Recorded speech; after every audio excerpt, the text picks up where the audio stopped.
Thank you. Names are very important to me. My name is Marie Rubel. Before I start, this place reminds me of the place I met my husband, because sometimes things don't turn out the way you planned.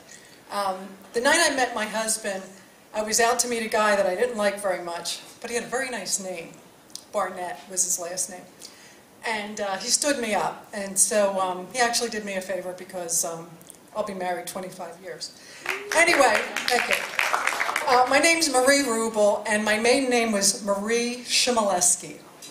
So my plans were, I was the youngest of 5 children. My mother was 39, my father was 42 when they had me. I had 3 older brothers and a sister.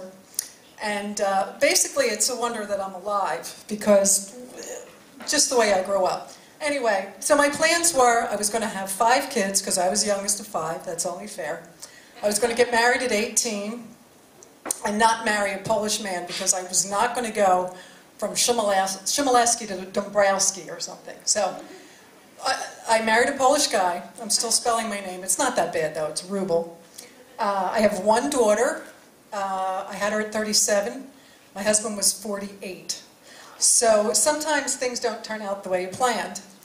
But I'm an overprotective mother, and it's because I was basically not protected at all.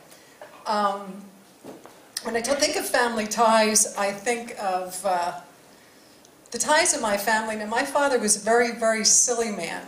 Very good-looking man, got away with a lot of things, but he did unbelievable things like collected mercury. We had guns in the house. We had traps outside. Go play with your brother's chemistry sets.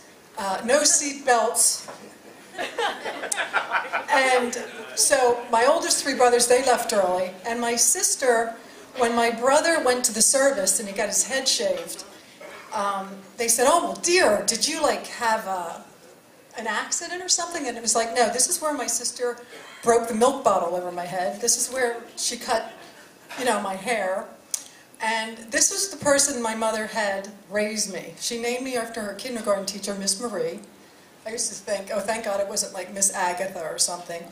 And things that they thought were funny, like I broke my arm when I was 2 because I wouldn't stop crying and stuff. But my sister could be a good person. We have a lot of similarities. Except she kind of looks like Cher, and she's married to a guy that's kind of looks like Sylvester Stallone. Her husband is 10 years older than her, 10 years, 11 months older than her. My husband is 10 years, 11 months older than me. The similarities I have with my husband is his parents, they were married May 1941, as my parents were. And his father was 1 day older than my mother, December 6th, 1941. No, 1917, my mother's birthday was. And the reason why I'm in black, the last 4 times I did public speaking were for eulogies. So I thought, I gotta get something that's a little bit happier. But anyway, so my sister was very silly. She taught me like how to drive, how to smoke cigarettes when I was 9. I quit when I was 12. And I could French inhale, like up the nose. And guys dig that when you're 9. So anyway, the family ties that I have now with my husband, unfortunately, are that my mother, my mom and dad are passed away, and his mom and dad passed away. And my father and his mother died within 1 month. And my mom died 6 months ago. But one of the things things don't work out the way you plan. Sometimes they work out better. But when my father-in-law was going into the operating room for his bypass surgery, he did a thumbs up. And everybody, when I got pregnant, I was so excited. And on the sonogram, when she was 3 months old, there was a little thumbs up sign. And I swear to God, when she was born, she looked exactly like my father-in-law, which kind of ruined the moment for me a little bit because she was a little girl, but she's a beautiful girl.